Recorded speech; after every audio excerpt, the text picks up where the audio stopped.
Občanský průkaz je stále nejdůležitějším dokladem každého člověka staršího 15 let. Podle zákona ho musíte nosit neustále sebou. Vladimír Bílek si bude muset tento doklad za několik měsíců vyměnit a chce ho mít, jak to zákony umožňují, i ve své mateřštině.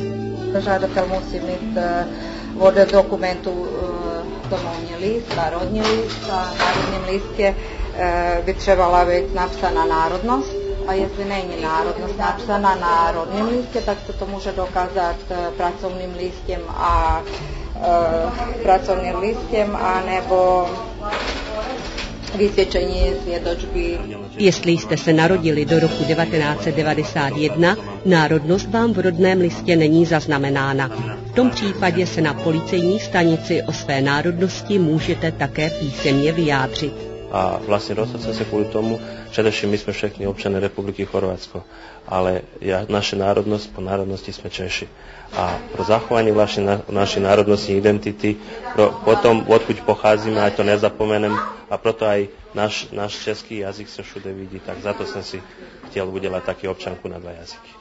Ústavní zákon o právech národnostních menšin a zákon o používání jazyka a písma definují úřední používání menšinového jazyka.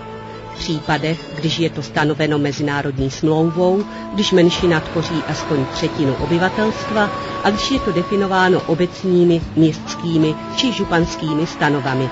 Upravo na području grad Daruvar je donio statut kojim je regulirano to pravo za češku manjinu i sukladno članku 8 Zakona o osobnoj iskaznici pripadnici češke nacionalne manjine imaju pravo, dakle kada to zatraže, dobiti osobnu iskaznicu koja će biti tiskana, dakle i na hrvatskom i na češkom jeziku.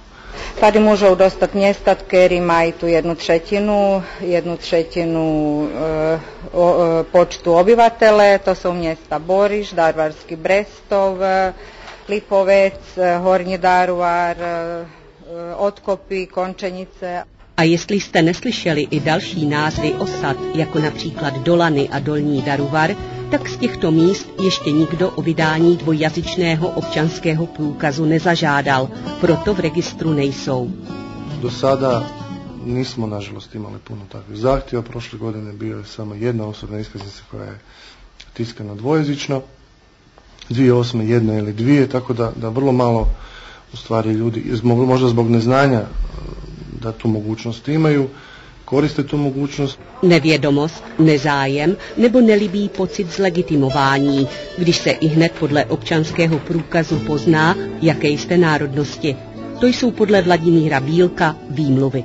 Ja som pyšný, som hrdý na to, že som Čech, proto také i máme české besedy, proto tančíme, proto naši kultúru dál vzdelávame a všechno, máme tu české školy, takže som vlastne na to pyšný, že každý, kto bude vidieť, kto veme moju občanku do ruky, bude vidieť, že som taký Čech.